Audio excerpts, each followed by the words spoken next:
Thank you very much. Thank you.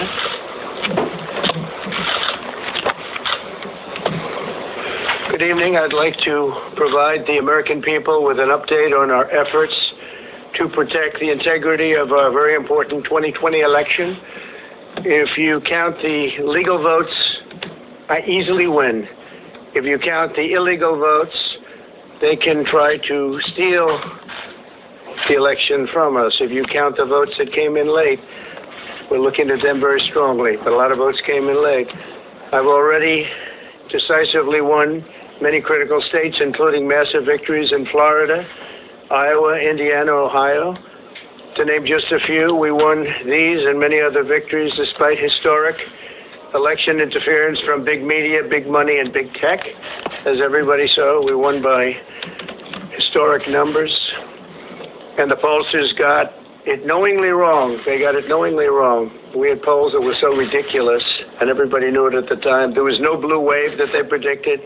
They thought there was going to be a big blue wave. That was false. It was done for suppression reasons, but instead there was a big red wave, and it's been properly acknowledged actually by the media. They were, I think, very impressed, but that was after the fact. That doesn't do us any good. We kept the Senate despite having twice as many seats to defend as Democrats, and in a really much more competitive states, we did a fantastic job with the Senate. I think we're very proud of what's happened there. We had many more seats to defend. They spent almost $200 million on Senate races in South Carolina and Kentucky alone, 2 races, and hundreds of millions of dollars overall against us. At the national level, our opponents' major donors were Wall Street bankers and special interests. Our major donors were police officers, farmers, everyday citizens. Yet for the first time ever, we lost 0 races in the House. I was talking to Kevin McCarthy today. He said he couldn't believe it. 0 races. Very unusual thing, 0. And actually won many new seats with, I think, many more on the way. This was also the year of the Republican woman. More Republican women were elected to Congress than ever before. That's a great achievement. I won the largest share of non-white voters of any Republican in 60 years, including historic numbers of Latino, African American, Asian American, and Native American voters, the largest ever in our history. We grew our party by 4 million voters, the greatest turnout in Republican Party history. Democrats are the party of the big donors, the big media, the big tech, it seems, and Republicans have become the party of the American worker, and that's what's happened. And we're also, I believe, the party of inclusion. As everyone now recognizes, media polling was election interference in the truest sense of that word, by powerful special interests. These really phony polls, I have to call them phony polls, fake polls, were designed to keep our voters at home, create the illusion of momentum for Mr. Biden, and diminish Republicans' ability to raise funds. They were what's called suppression polls. Everyone knows that now. And it's never been used to the extent that it's been used on this last election. To highlight just a few examples, the day before election, Quinnipiac, which was wrong on every occasion that I know of, had Joe Biden up by 5 points in Florida, and they were off by 8.4 points, and I won Florida easily. So they had me losing Florida by a lot, and I ended up winning Florida by a lot. Other than that, they were very accurate. They had him up 4 points in Ohio, and they were up by 12.2 points. And I also won Ohio, great state of Ohio, very easily. And the Washington Post said Biden up 17 points in Wisconsin, and it was basically even. They were up by about 17 points. And they knew that. They're not stupid people. They knew that. Suppression. There are now only a few states yet to be decided in the presidential race. The voting apparatus of those states are run in all cases by Democrats. we were winning in all the key locations by a lot, actually. And then our numbers started miraculously getting whittled away in secret. And they wouldn't allow legally permissible observers. We went to court in a couple of instances, and we were able to get the observers put in. And when the observers got there, they wanted them 60, 70 feet away, 80 feet, 100 feet away, or outside the building to observe people inside the building. And we won a case, a big case, and we have others happening. There are lots of litigation, even beyond our litigation. There's tremendous amount of litigation generally because of how unfair this process was. And I predicted that. I've been talking about mail-in voting for a long time. It's really destroyed our system. It's a corrupt system, and it makes people corrupt even if they aren't by nature, but they become corrupt. It's too easy. They want to find out how many votes they need, and then they seem to be able to find them. They wait, and then they find them. And you see that on election night. We were ahead in vote in North Carolina by a lot, tremendous number of votes.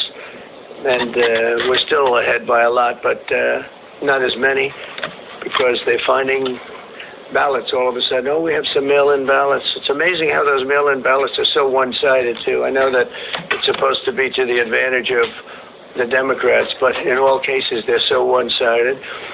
We were up by nearly 700,000 votes in Pennsylvania. I won Pennsylvania by a lot, and that gets whittled down to, I think they said now we're up by 90,000 votes, and they'll keep coming and coming and coming. They find them all over, and they don't want us to have any observers, although we won a court case. The judge said you have to have observers.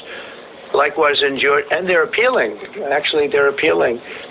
We won a case that we want people to watch, and we want observers, and they're actually appealing, which is sort of interesting. I wonder why they'd appeal, that all we want to do is have people watch as they do the vote tabulations. Likewise in Georgia, I won by a lot, with a lead of over getting close to 300,000 votes on election night in Georgia. And by the way, got whittled down, and now it's getting to be to a point where I'll go from winning by a lot to perhaps being even down a little bit.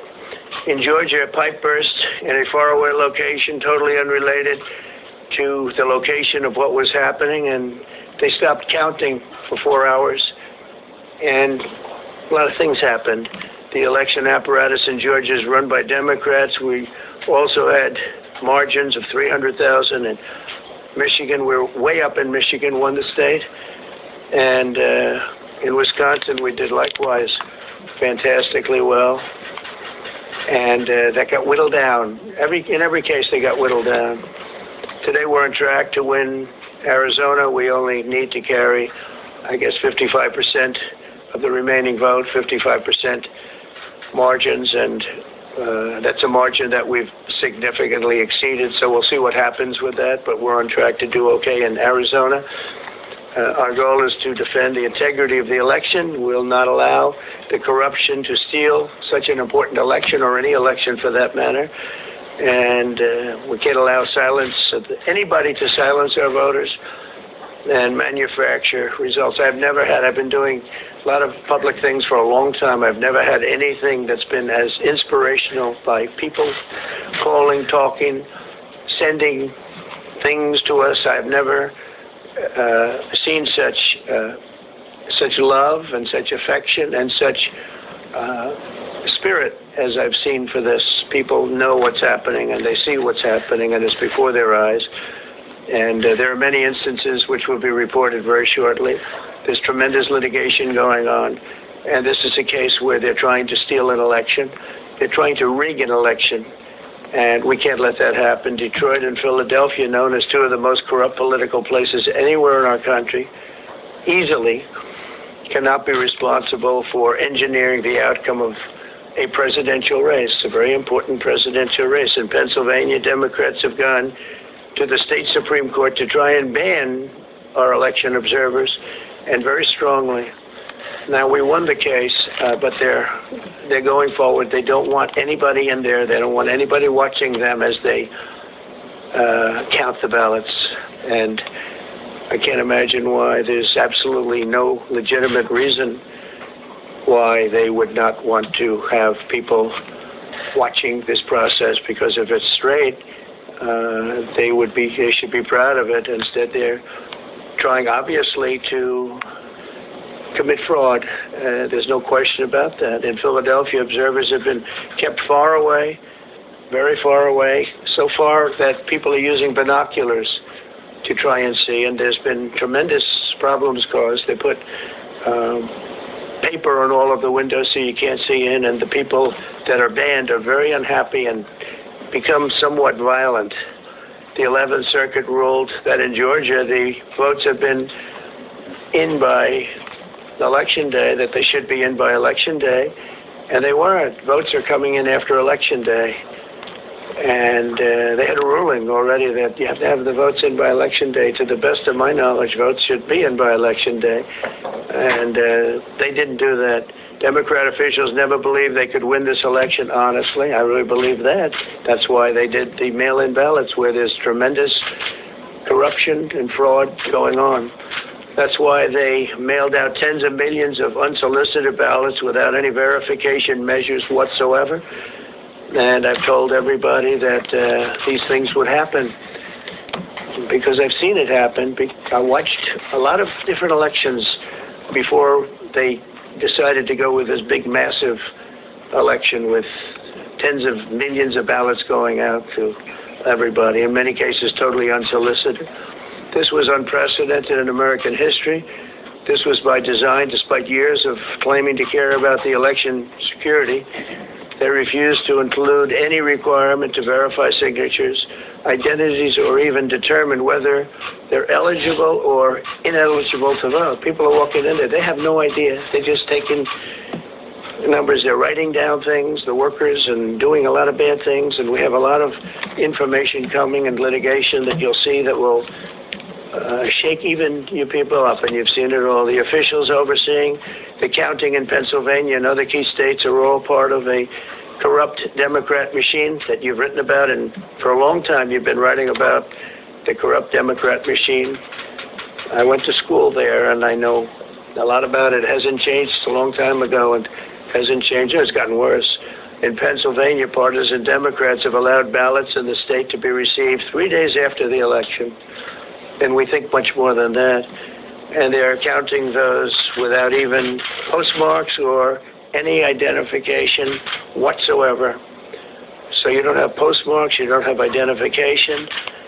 There have been a number of disturbing irregularities across the nation. Our campaign has been denied access to observe any counting in Detroit.